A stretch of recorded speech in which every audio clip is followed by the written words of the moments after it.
SAM XT mentioned earlier is one on that list. It's similar. It's got a little rationing device there. So it's a little harder to pack this up, but this is actually one of the approved ones. And I won't say it. I don't recommend it. The reason we do is just because it's a little more bulky to pack like on an ankle or something like that. But this is one of the approved ones, where it's almost like putting a belt on, and then it pops into the holes, and then you can use the windlass. Thanks. So there's multiple ones out there, but make sure, because somebody just came up and showed me, is this one of the ones that you shouldn't get?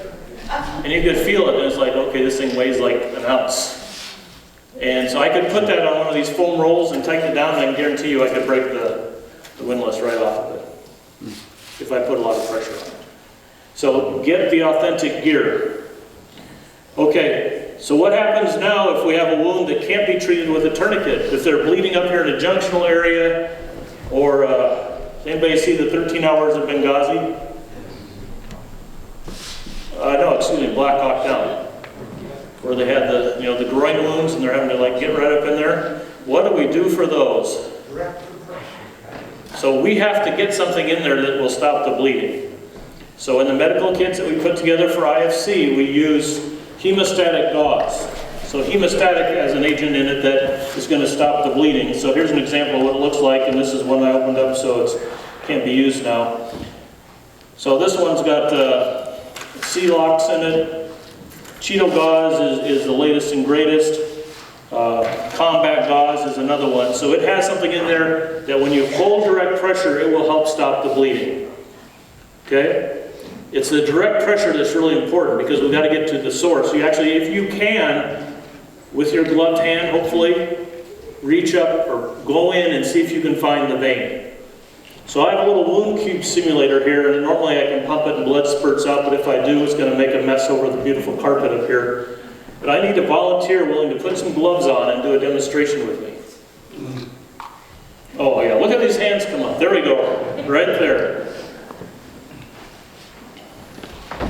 Well, while he's coming up, John, I have a question about quick clot. Yes? The lovely clay material. Is that recommended anymore, or is it not good, or what? Go ahead and glove up. Hopefully those will fit. So quick clot is still fine. That is the slowest of the modern agents. It is about a 3-minute acting time, meaning you need to hold direct pressure for 3 minutes. Okay, so we're not going to use the expensive $40 stuff, which is included in your kits if you buy them. So we will use just regular gauze, and regular gauze is fine. Just remember that you're going to have to hold direct pressure for quite a while, and then probably put a pressure dressing on top. So what I'm going to have him do here in a minute in real life, and we'll put him under some pressure, is number one, I hear, my son's a trauma nurse, and he hears this more than me, where they'll have a tampon shoved in a gunshot wound. What is that doing? Absolutely nothing. That has nothing to do with stopping bleeding. Okay? So when we're packing a wound, we want to get a good length of gauze, t-shirt, whatever you might have available if you're having to do austere medicine. In this case, we've got a big roll of gauze here. And we want to either tie a little knot in the end or make it like a little BB size thing. So I'm just going to tie a knot here just real quick, just to have something to push down against the vein. So now I've got a little ball on the end. So I'm going to reach in and find where that is. So in the little wound cube simulator here, I want to show you right through the flashlight. So this simulates a wound channel made by a gunshot wound. So if you look in there, you can see it's a lot bigger than just the hole. And this little block's got knife wounds and stuff. So we're going to do a demonstration here. How much gauze can we get in that little hole? Who thinks 3 feet? How much do I have? That's the right answer. All right, so when we do this, I'm going to show him first. Have you done this before? Okay, so just instead of just taking it and shoving it in, there's a way to do it. So number one, and I drilled these in my hotel room just for you folks. So we want to push that in and actually feel where it is, and then we're going to just start making like a little loop with our finger and press it so that we never stop the contact on that vein. Make a little loop, press it. and we're filling up that space inside there while we're holding direct pressure. So the mistakes we see is someone will find a wound and they'll just go like this, and, oh, we're holding pressure on it with, you know, a t-shirt or whatever. Meanwhile, inside is just continuing to fill with blood. We've got to get down to where that vein is, artery, that's spurting the blood, and pinch that off. And all we're doing with the rest of this is building pressure on top of it to keep it pinched while we're filling up that space. Okay? So this is for the groin. It could be arms, legs if you don't have a tourniquet. Up in here. Would we use it in the chest area for gunshot wounds? No. All we're going to do with that is cover them up. So, tourniquet on the extremities, junctional areas, wound packing, anything in the chest box, cover it up. All right. So we're going to have you reach in. You'll be able to feel that plastic tube. So get clear down in there, and there you go. Keep pressure on it. And pack it just absolutely as tight as you can. He's doing a great job. I did a deal last year at the RV park, and we had a nurse who came up and helped, and she was wearing white. And she pushed that in there aggressively and went, whoosh, and just covered her in the fake blood. I mean, look how much stuff has gone in there already. So you can see the tampon, which has like this amount of material wrapped around it, is totally a waste of your time and an old wives' tale, and I continue to hear it even from medical people. What do you do in the abdomen area? Just cover it up. Yeah, if it's down here in the guts and stuff, all we can do is just cover it, keep it clean, put something on it, but no pressure, no wound packing.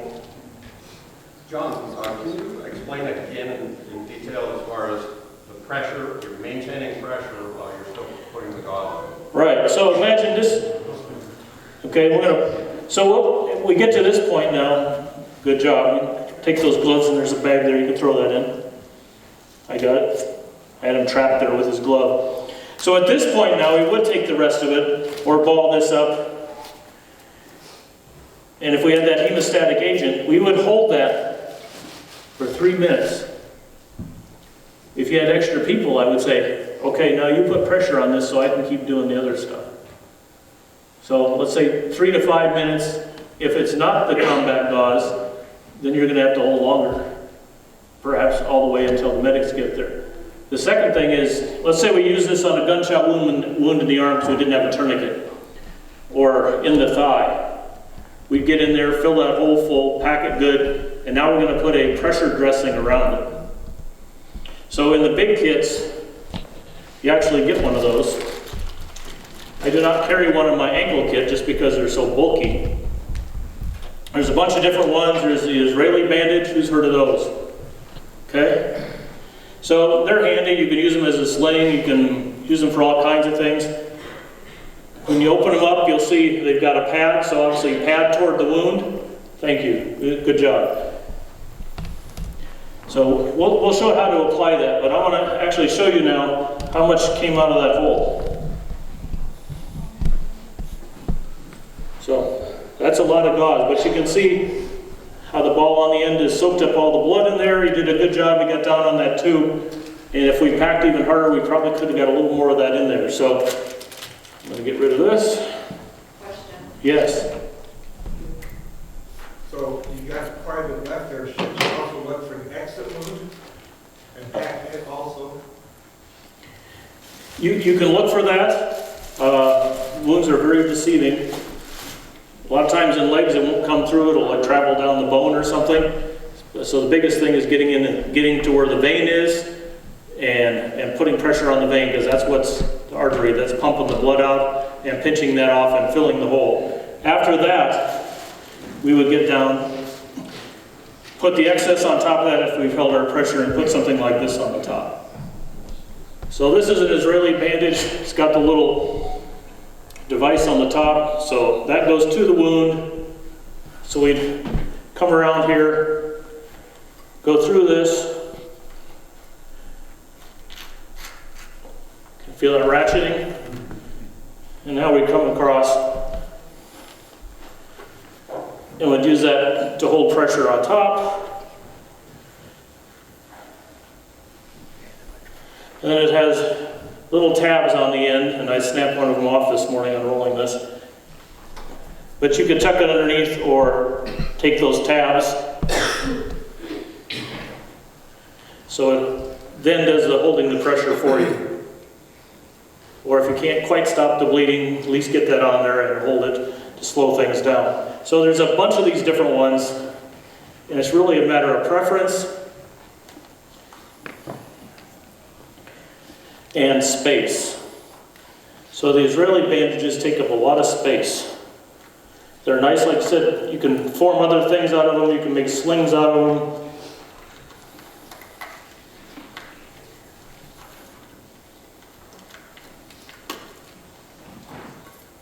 There's a lot of dirt. Do you do anything different?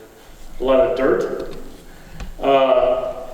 The second part of this is helping to keep the wound clean that you've packed in. Some of these have Velcro. The biggest thing is if you're dragging somebody, if you physically have to move them, let's say the area is hot or there's a bad guy that's still lurking around, you want to get someone drug into a safe area for the medics, just think about, okay, how did I secure that? Is it going to come off? Stuff like that. If they're just going to stay in one location till help arrives, then it's not quite as big of a deal. So here's another one. This is a North American Rescue. It's a 4-inch one, much more compact. Smaller pad. It's got Velcro on it. The Velcro helps hold it in place. And then as you unroll it, it has more Velcro just to help hold it. So as you're putting that on, number one, the Velcro is helping to keep that thing from flopping down in the dirt. And then you get to the end and you can see you can use the little hooks on the end to wrap it around one of your last loops to hold it in place. How about combination of tourniquet with gauze? Yeah, extra is always better. I would definitely start with a tourniquet if the wound is down there and stop the bleeding best I could. If it's still dribbling, then I might put this on top of it. But I want to save their life first by getting the major bleeding stopped. This might be all you have. So pack something in there and put this on top of it to help hold the pressure. Yes? How about a head wound? Head wound, that's the last thing in our algorithm. There's not a heck of a lot we can do there. Keep it clean, keep it covered, but short of a neurosurgeon, all we're going to do basically is just that. Yes? They mentioned earlier about the dirt. I think you addressed after it's been, the bleeding's been stopped. Right. You know, they've fallen down into a ravine and punctured their leg with a tree sapling. There's dirt and all kinds of stuff inside. Do we irrigate first? You probably will not have anything to irrigate with. Maybe your water bottle. So if you had clean water or something like that. Again, we're talking, in fact, we call it dirt medicine or austere medicine. Doing things out in the field, having to improvise, doing the best we can. We're not going to be packing, doxycycline and stuff like that with us. We're short term, yes, they may have some dirt in there. Clean it the best you can. That's all I can tell you. We're not going to have sterile saline, packing around on an ankle kit. One more thing. Yes? Is it uncommon to use more than one roll of gauze? No. More than one? Yep. And as we get into the later portion, you will see why. When you look at like what a gunshot wound does to a leg or something like that, there can be a big space in there. But again, the biggest thing is if you can reach in and if you can feel the source of the bleeding, getting your finger on top of that, holding it, getting that little ball in your gauze down on top of that, and getting the pressure on it that way. Any more questions? Yes? When you say you feel it, what exactly are you feeling for? Imagine almost like a silicone tube is running through your body. You can actually, we'll be able to reach in and feel the artery in there and push on it. So that's what you're looking for. That's what's been severed or nicked or whatever that's allowing the blood to come out of the body. So you'll know it when you find it. Yeah. If you wanted to demonstrate it, I got a sharp Emerson. Okay, so let's move on to the next step here, and that is I'm going to pat. Well, you already got some of these, so we have just little holes drilled in here, so they're not going to take as much. But on one side, I have a knife wound, and the other side I have a simulated gunshot wound. So I'm going to pass out some of what's left here.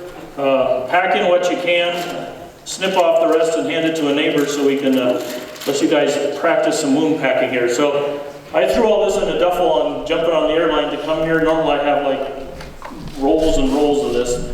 So I'll let you guys practice here.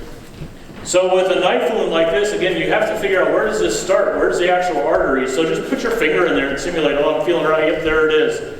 So instead of packing here and working back toward it, you want to start with where the wound actually is and fill that and then take up the rest of the cavity. Make sense? So on one side I drilled you a nice, what is that, about a 50 caliber, Michael? 12 gauge slug. Maybe a 460 Casul or something and made a big hole. And then I just ripped it up on the other side for simulated knife wound. So practice there. Okay, who else has the rolls? No, just start with that. Yep. And you can either roll it into a ball or tie it off. Who else has the rolls here?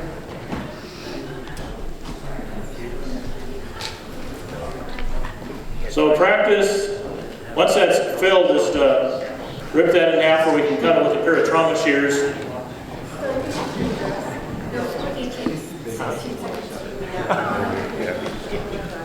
Yep, okay, good question. How massive is the bleeding, and are you going to put gloves on or not? Okay? This is totally up to you. There's lots of bloodborne pathogens floating around out there. If it's my kids, I'm not going to put gloves on. I'm just going right in. If one of you guys laying outside, probably put some gloves on. That's totally up to you, though. It's your own personal safety, what risk you're willing to, what you're willing to accept. What's that? Right, and if you have them, right. So in these med kits, we have at least 2 pairs of gloves in each of these med kits that we package. And in my kit that I carry, I always have 2 pairs of gloves. Number 1, when you start doing the chest seals, which I'm going to show you in a minute, they're sticky, and you may get your glove tangled in that, and the glove and everything it has to be thrown away, and you're going to have to grab another one and start over. So that last video we didn't get to see, the guy actually put a chest seal on and it got it all over his glove and he totally fouled it up. You have to crumple it up and throw it away. So there's like $15, just throw it there in the weeds and pick up another one and start going. How much of the gauze did you get in there? Quite a bit? The knife wound got about that far. Okay, good. And the other one about that far. Okay. So that shows you how much it takes to get in there. So pass that around, practice a little bit. While you're doing that, everybody else is not practicing. Who has seen these? They're called SWAT tourniquets. Okay, they are not on the approved list. And some dear friends of mine who are combat medics still preach them. So I need a volunteer. There you go. So we're going to put you under the clock, and in 30 seconds I want you to put this on your arm.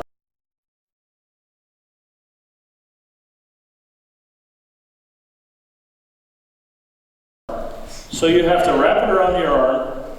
You got little things here, so you have to stretch it to where the diamond starts to look distorted, and then tie it off. And now imagine you're covered in blood and slime, and you have to put that on yourself.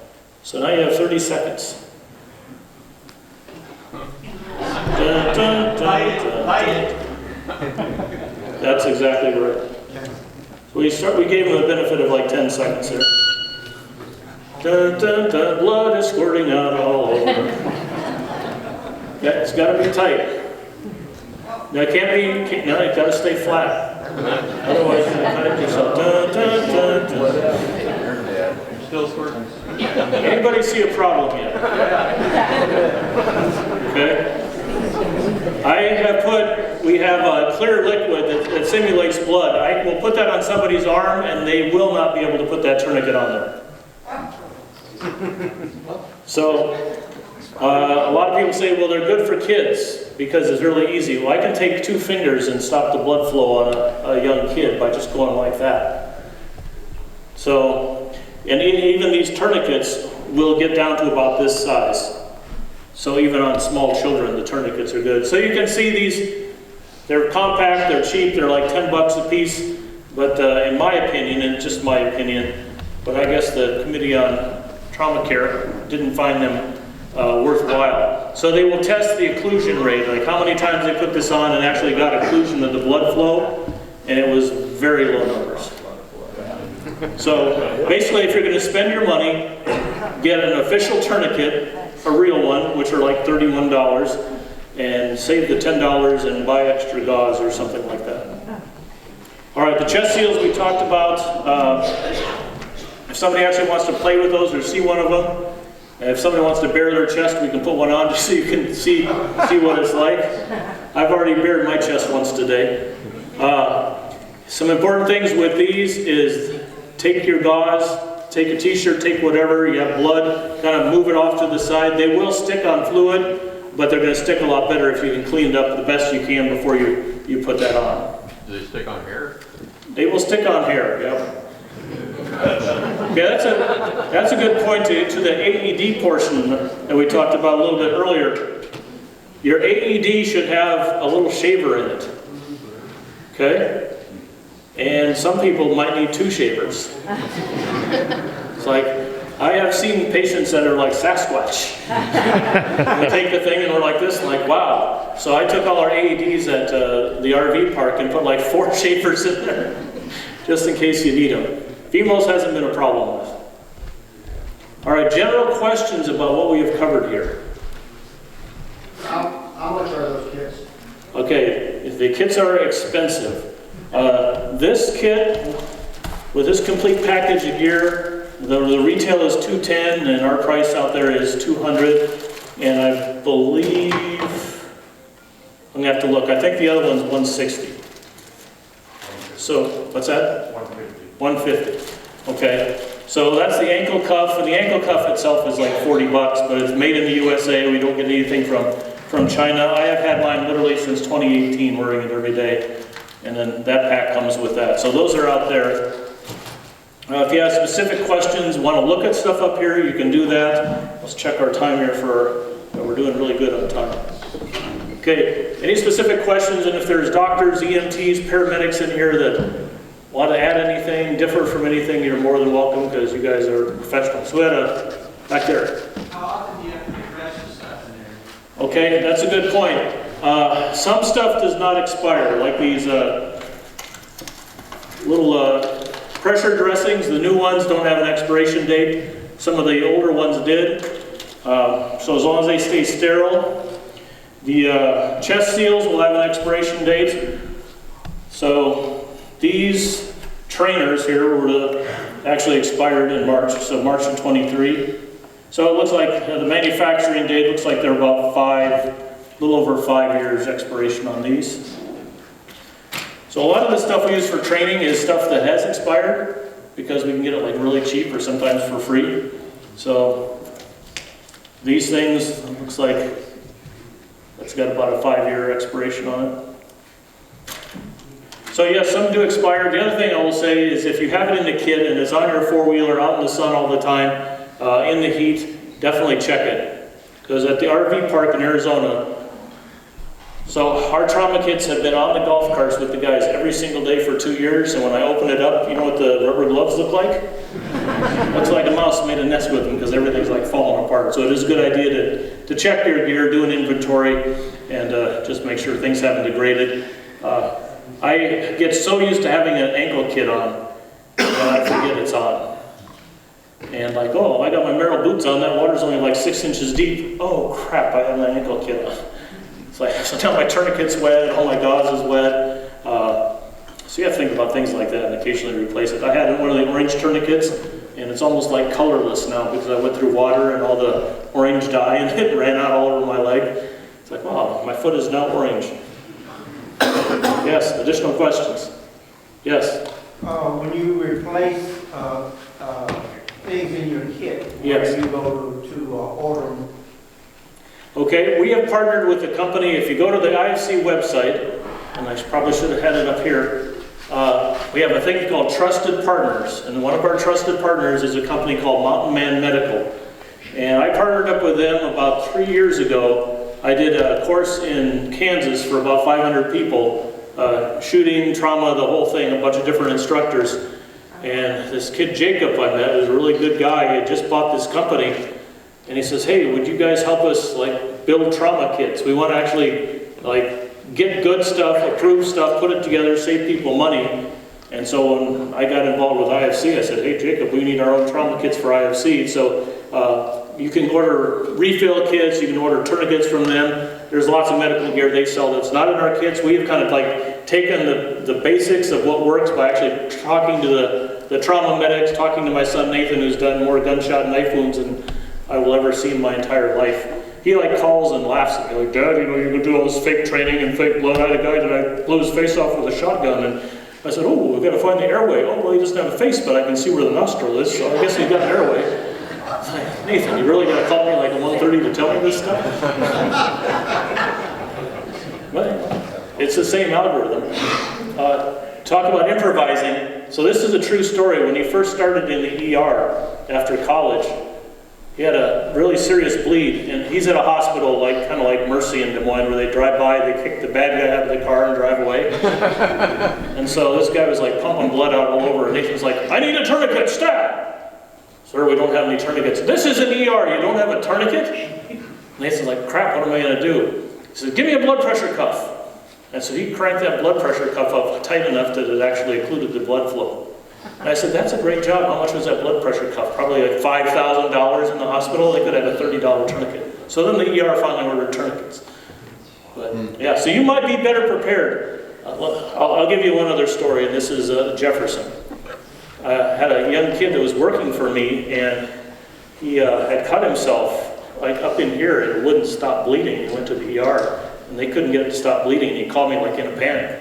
Like, "Oh, they can't get the blood to stop." I said, "I'll be in 5 minutes and I'll make the blood stop." So I actually came in there, I said, "You guys got C-locks or anything?" Like, "No." I said, "Well, this will stop the bleeding if you pack this in there." And they said, "Well, if this doesn't work," so then they shot it with lidocaine or something and got it to shrink down and stopped. But anyway, some of the basic things you would think like is immediately available in an ER may not be. So having this in our dirt medicine environment where we're out here with enough to stop the bleeding. One thing nobody asked, like, how long can you leave a tourniquet on? As long as it takes for the right people to show up. So, there we go. We've got trusted partners. If you scroll down a little more, there's Mountain Man Medical, so you can click on there. It'll show our tourniquet or our trauma kits, and if you want to order them later, or if you work, there I am.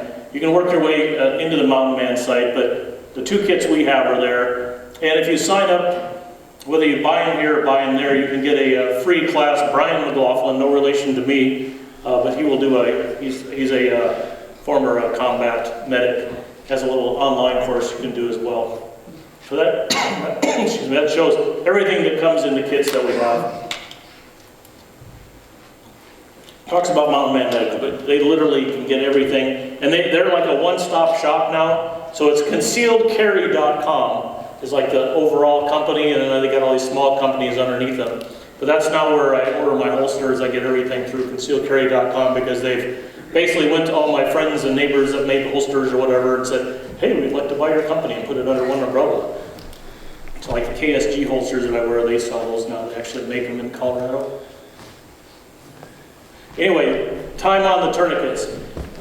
If you write the time, great. If you don't, that's fine too. I can tell you from actual experience, I know of people that have left them on for 6 to 7 hours and still had a positive outcome. I have heard stories through the FBI in Arizona that they have seen things up to 24. I've not seen it with my own eyes, but apparently the current training from the medical military world is, you know, you may not save the limb, but you can leave the tourniquet on for that amount of time. Somebody else said, yes? If you have a tourniquet applied, say first time leg wound or arm, Yep. you apply the tourniquet, and if the blood flow to stop, would you go ahead and then treat the wound with the gauze to try to seal that up? No, if the blood flow stopped, I would just leave it at that.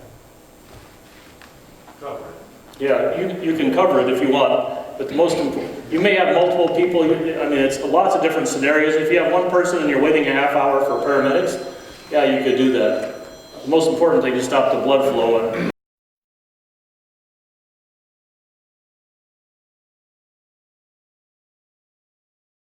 The North American Rescue equipment? I do not know anything about them. Okay. I mean, they seem to be a secondary to not. Yeah, the bottom line is look at where the actual products are made. So for gauze, North American Rescue or H&H, they're the two major ones. For tourniquets, you have your CAT, Combat Application Tourniquet. I think Gen 7 is still the latest one since 2019. Soft T Wide, I can't remember who makes that one, but that's an approved tourniquet. The biggest thing is just don't go to Amazon. So like Dark Angel Medical, Mountain Man Medical, there's a bunch of good companies, Six Echo I think is one of them. But anyway, that are getting stuff all from the same sources.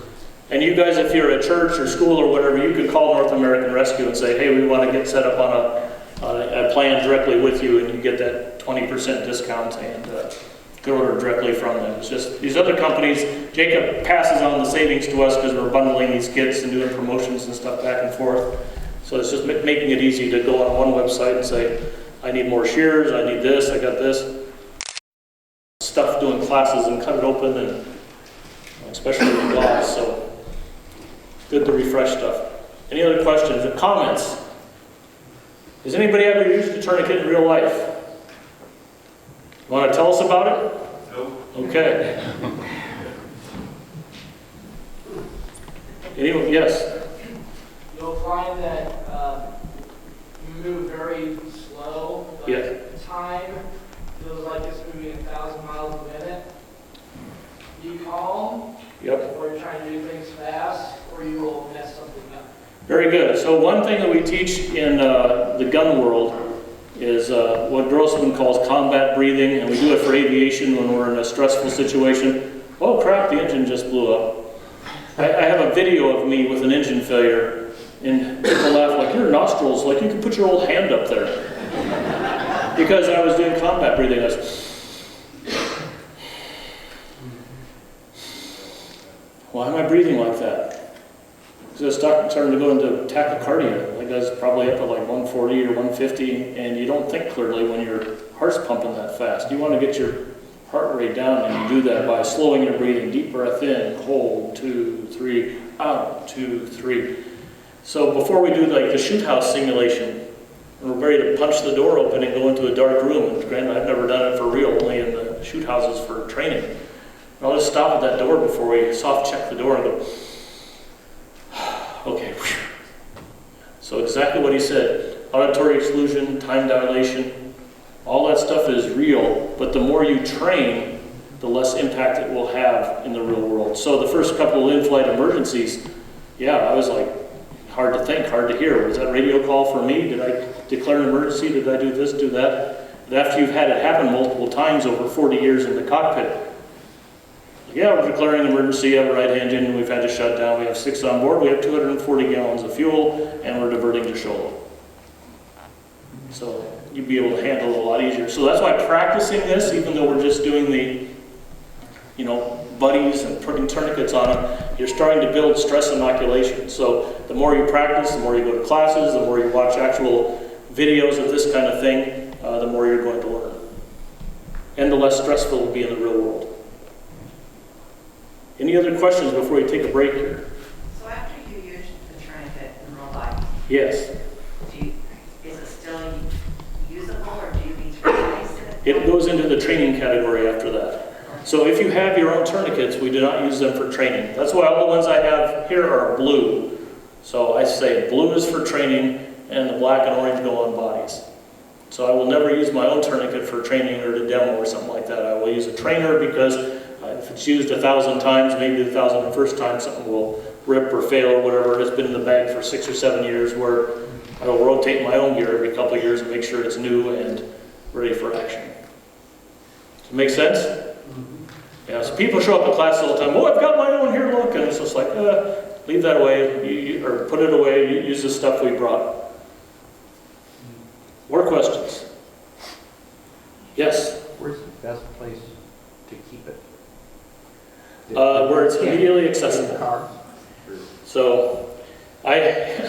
Here's how crazy I am. So on my ankle, in my flight bag, that's normally with me all the time, okay? On the backrest of the headrest of the car, and I have kits of various sizes. So like the red kit is actually on the headrest.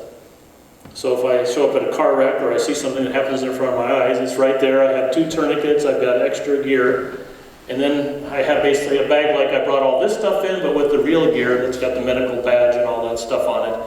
And that's like the, oh crap, something big just happened, grab that and run. So when I do the church security thing, every Saturday night I carry this big bag in and they always laugh. And like I set it there by my locker and radio and earpiece and stuff, and like, why do you always bring that? For the day we need it. May never need it. Hopefully carry it the rest of my life and never need it, but at least you have it if you do. So it's like, you know, where do you want your firearm? Right here, not in the car. The car makes a poor holster unless I'm in the car. So always think if something happens, okay, let's talk about these real life videos you watch on YouTube. So my friend John at Active Self-Protection has got, I don't know how many, 30,000 or 40,000 gunfights he's analyzed, and he's got, I think, over 3,000 videos up now. And the cops show up, they've done their stuff, the guy's got some holes in him now, and they say, where's the med kit? Oh crap, it's back in the car.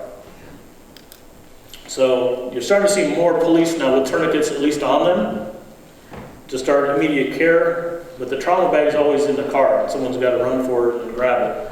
Or if they had an ankle kit or something like that, they'd at least have some immediate stuff on them to start while somebody else runs for the car.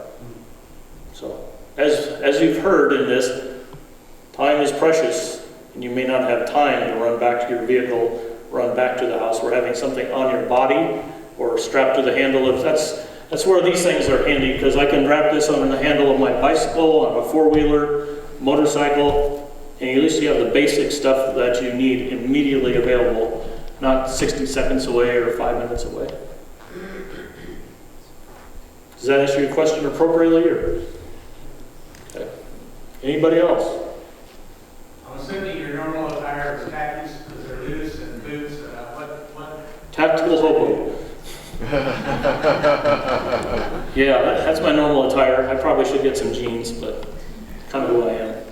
The jeans would Yeah. be awkward. The khakis loose.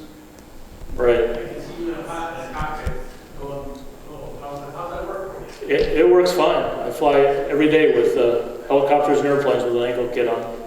In fact, part of the pre-flight briefing is if something happens and you need medical equipment, it's on my ankle. And if I'm dead, just leave me and take it and save your life.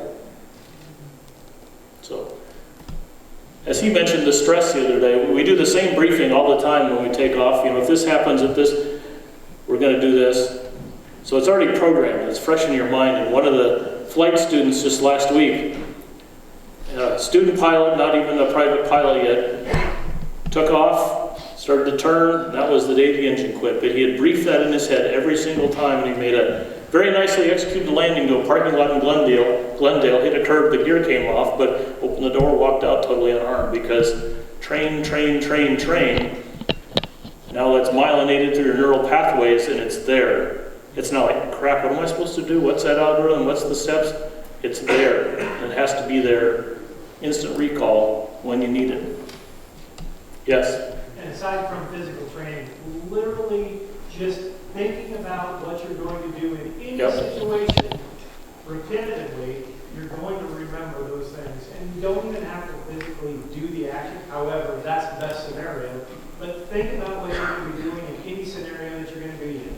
Every time you walk into a restaurant, and we'll talk about this afternoon, your game plan. Okay, here's where I'm sitting. Here's the entry door, here's the exit door. I don't like the way these people are looking at me over here. You're analyzing the situation, you're coming up with a plan all the time of what you're going to do if it's the day you need to do something. Yes? You're talking about your loose khakis, and I haven't worn things like that for a few years, so I'm wearing the Levi's.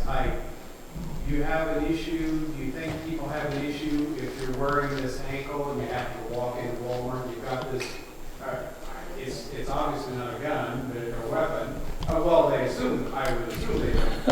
Somebody thought I was wearing ankle weights one day. Why do you just have one on your left ankle?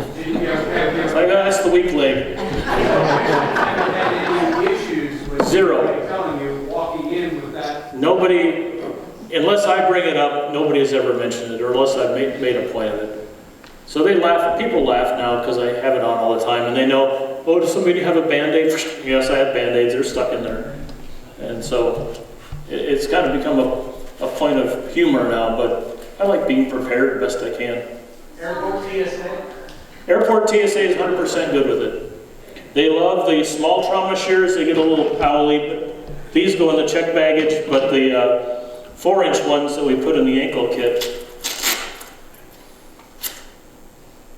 these will go through the carry-on just fine.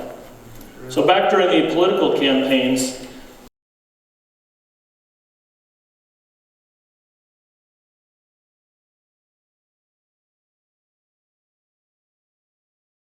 anyway, I said, can you guarantee that you've got enough medical gear for everybody in this crowd if something happens? So maybe having one more is a good idea. Anyone else?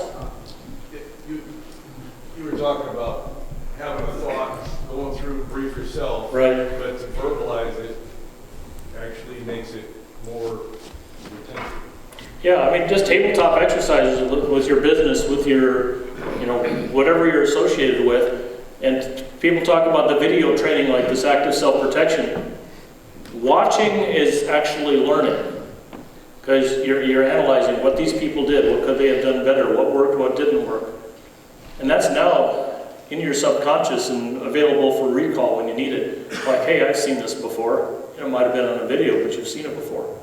I'll tell you this afternoon about a couple of things that I have used in my real world, which were a result of watching other things on video or hearing, especially law enforcement officers talking about things that happened to them, and then watching it and saying, okay, I remember Chuck talked about this and it's about to happen to me. Yes, back there? Say you're by yourself, you have more than one victim, how do you choose which one to work on first? Yourself. Well, say you're not. Yeah. Whoever looks the worst. You do a very quick triage. Yep. So you just have a broken leg, you're bleeding out, you didn't get the attention, that's a scratch, whatever. You have to just quickly, with the best of your knowledge.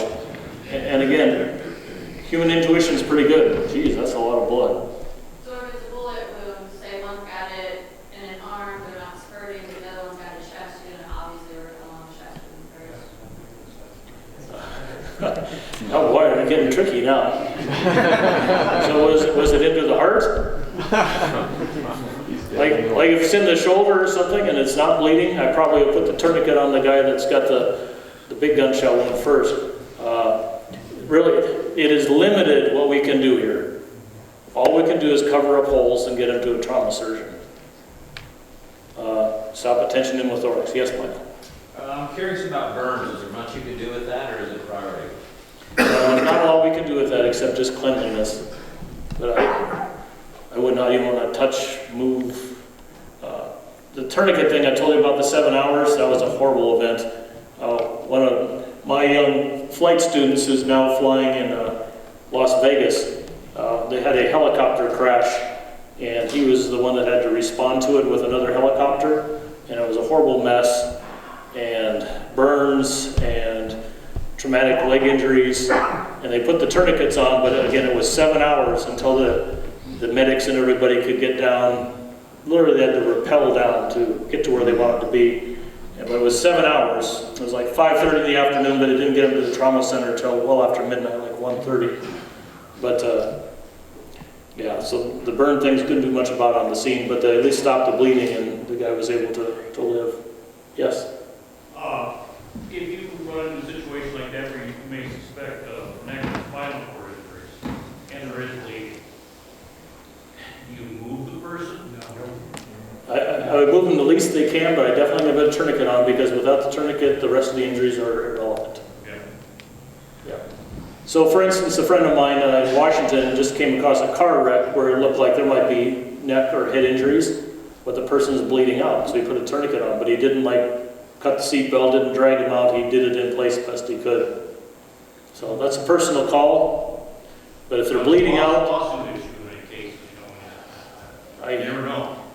You never know, but as a good, sane, sober, moral, prudent person, it's like, that person is going to die if I don't do something. Yeah, they might have a neck injury, they might have a head injury, that could be made worse, but they're going to be dead if I don't put the tourniquet on.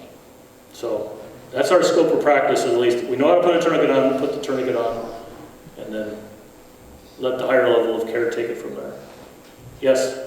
At a situation, very important to take charge if you can of a scenario and put people doing tasks. Right. You might end up with multiple victims. Quite likely. Shot, people that are watching, fall down, then you have another crack their head. So while you're attempting here to keep other people active, go do this, go do that, it keeps them out of their mind, it keeps them active. Yep. At the same time, it minimizes the fact that you have another patient or someone to take care of that wasn't the initial one. Yep. Very good. And we do see people get hyperventilation, get anxiety, watching things like that, and certainly could fall down and make another injury. All right, so we will take a lunch break. I'll stay up here for a few minutes to answer questions if you guys want to look at stuff. If you're not staying for the afternoon session and want a trauma kit, we'll restage those outside so you guys can buy one if you'd like. And we will be back here promptly at 1 o'clock, because at 1:01 I'll be talking. Real quick, at the IFC table, we have the Mountain Man Medical website on there to look at. And also remember, donations for Cornerstone Bible. We have to thank them for letting us use this location for this training.